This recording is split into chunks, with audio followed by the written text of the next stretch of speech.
নমস্কার বন্ধুরা, আমি Sanjay and welcome to Sanjay informative YouTube channel. আজকের একটি গুরুত্বপূর্ণ ভিডিও নিয়ে চলে এসেছি।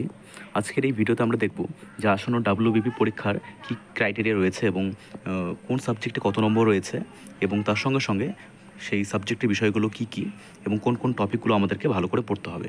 তো প্রথমেই তোমরা দেখতে পাচ্ছ এখানে যে প্রথমে থাকছে লিখিত পরীক্ষা, তারপরে শারীরিক পরিমাপ ও শারীরিক দক্ষতা পরীক্ষা এবং পরে কিন্তু ইন্টারভিউ। এবার কিন্তু একটাই লিখিত পরীক্ষা হচ্ছে, তো কাজেই সেই কারণে খুব ভালো করে সেই পরীক্ষাটা আমাদের দিতে হবে। এবং তারপর আমরা আসছি যে কোন কোন বিষয়ে কত নম্বর থাকছে। তোমরা দেখতে পাচ্ছ এখানে জেনারেল অ্যাওয়ারনেস ও জেনারেল নলেজে 25 নম্বর থাকছে, 25টি প্রশ্ন। ইংলিশে 10টি প্রশ্ন 10 নম্বর, অঙ্কে 25টি প্রশ্ন 25 নম্বর, রিজনিং ও লজিক্যাল অ্যানালিসিসে 25টি প্রশ্ন এবং 25 নম্বর, অর্থাৎ এক একটা প্রশ্নের জন্য কিন্তু 1 মিনিট করে সময়। তো মোট থাকছে 85তে লিখিত পরীক্ষা এবং সময় থাকছে তোমাদের মাত্র 60 মিনিট। এই 60 মিনিটের মধ্যেই কিন্তু 85টি প্রশ্নের উত্তর করতে হবে। এরপরে দেখতে পাচ্ছ যে প্রত্যেকটি প্রশ্নের মান 1 এবং প্রতিটি ভুল উত্তরের জন্য 1/4 অর্থাৎ 4 ভাগের 1 ভাগ কিন্তু কাটা হবে। পরীক্ষার যে প্রশ্নপত্র সেটা বাংলা এবং নেপালি এই দুটি ভাষায় হবে। এরপর আমরা মূল বিষয়ে চলে আসব যে কোন বিষয়ের জন্য কী কী টপিক আমাদের পড়তে হবে। যেমন জেনারেল অ্যাওয়ারনেস ও জেনারেল নলেজের জন্য কারেন্ট অ্যাফেয়ার্স, ভারতের অর্থনীতি, ভারতের ইতিহাস, ভারতীয় সংস্কৃতি, ভারতীয় সাহিত্য, ভারতীয় সংবিধান, সাধারণ জ্ঞান বা সাধারণ বিজ্ঞান, খেলাধুলা, পুরস্কার, চলচ্চিত্র, কম্পিউটার, এই সমস্ত বিষয়গুলি কিন্তু আমাদের থাকছে জেনারেল অ্যাওয়ারনেস এই টপিকে।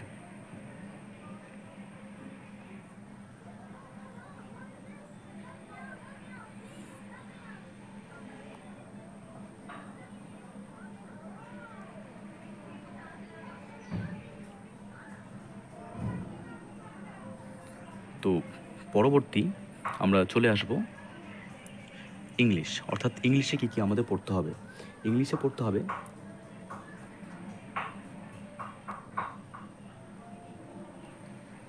তোমরা এখানে দেখতে পাচ্ছ, ইংলিশে পড়তে হবে fill in the blanks, article and preposition, synonyms, antonyms, one word substitution, sentence completion, phrasal verb, spotting errors, idioms and phrases,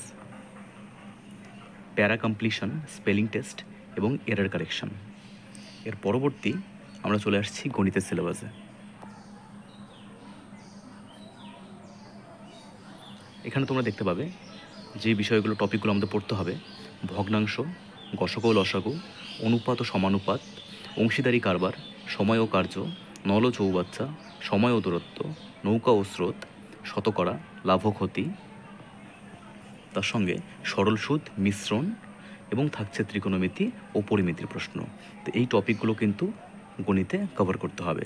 এবং পরবর্তী যে সাবজেক্টটি রয়েছে বা বিষয়টি রয়েছে সেটা হচ্ছে রিজনিং ও লজিক্যাল অ্যানালাইসিস।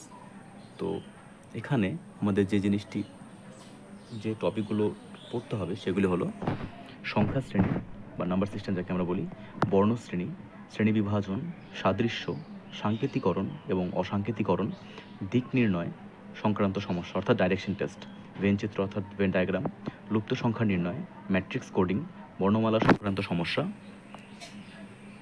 এর সঙ্গে সঙ্গে থাকছে সংখ্যা ও সময়ের ক্রমবিন্যাস, ক্রম নির্ণয়, গাণিতিক ক্রিয়া, যুক্তি অনুযায়ী শব্দের বিন্যাস, রক্তের সম্পর্ক, আসন বিন্যাস, বিবৃতি ও অনুমান, চিত্রতল গঠন এবং জ্যামিতিক চিত্র গণনা।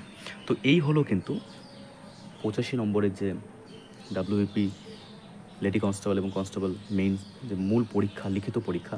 তো এই লিখিত পরীক্ষাগুলোতে কিন্তু এই টপিক, এই সাবজেক্টের বা এই বিষয়গুলোর ওপর কিন্তু এই টপিকগুলো তোমাদের অবশ্যই ভালো করে প্রিপেয়ার করতে হবে। তো সকলের জন্য আগাম শুভেচ্ছা। তোমরা সকলেই খুব ভালো করে পরীক্ষা দেবে এবং এই সিলেবাসটা খুব ভালো করে তোমরা কমপ্লিট করবে। তো এই হচ্ছে আজকের ভিডিও। সকলকে দেখার জন্য অত্যন্ত ধন্যবাদ। Thank you.